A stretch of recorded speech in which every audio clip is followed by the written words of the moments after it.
To summarize the process, the tanker containing ghee that reaches the temple should be accompanied by a certification as to the purity of the ghee and quality of the product from agencies that are accredited by the NABL. Further, at the temple, 3 samples are obtained from every tanker and the same are tested, and only after the 3 samples passes the test would the ghee be allowed to be put to use. అంటే అతను ఏం justification చేస్తున్నాడంటే మొత్తం టెస్ట్లన్నీ అయిపోయినాయని. అక్కడ adulteration test లేదు. Adulteration test లేకుండా adulteration test ఎట్లా చేస్తారండి మీరు? అందులో మీరు చూస్తే అక్కడ చేసేది ట్యాంకర్ ద్వారా వచ్చినప్పుడు ఆవు నెయ్యితో పాటు తేమ, బీట్రో రిఫ్రాక్టోమీటర్ రీడింగ్, కొవ్వు ఆమ్లం, ఆర్ఎం విలువ, పౌడైన్ పరీక్ష, మినరల్ ఆయిల్ కోసం పరీక్ష, అదనపు రంగు కలిపారా, melting point, rancidity, milk fat, Polenske వంటి ప్రాథమిక అంశాలు మాత్రం చేస్తారు. అడల్ట్రేషన్ చేయాలంటే NABL అక్రిడిషన్ ఉండాలి. ఆ ల్యాబ్ కి వెళ్ళాలి.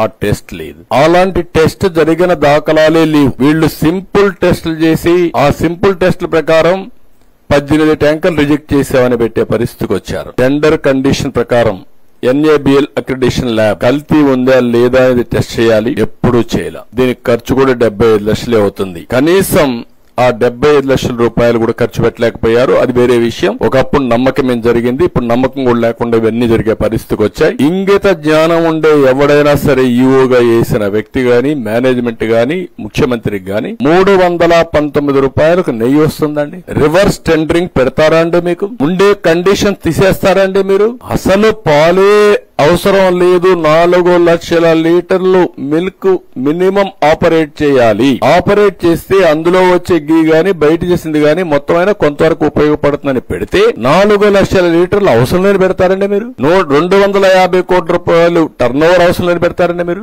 3 ఏళ్లలో 1 ఇయర్ సరిపోతుందని పెట్టే పరిస్థితికి వచ్చారు. 3 ఏళ్లలో 1 ఇయర్ 250 అంటే 3 ఏళ్లలో 1 సంవత్సరం 150 కోట్లను పెట్టే పరిస్థితికి వచ్చారు. 12 టన్నులు అంతమంది పెడితే దాన్ని 8 టన్స్ తగ్గించేసే పరిస్థితి. అసలు అన్ని కండిషన్స్ డైల్యూట్ చేసేసి ఈ రోజు మొత్తం ఈ వ్యవస్థని భ్రష్టు పట్టే పరిస్థితి వచ్చి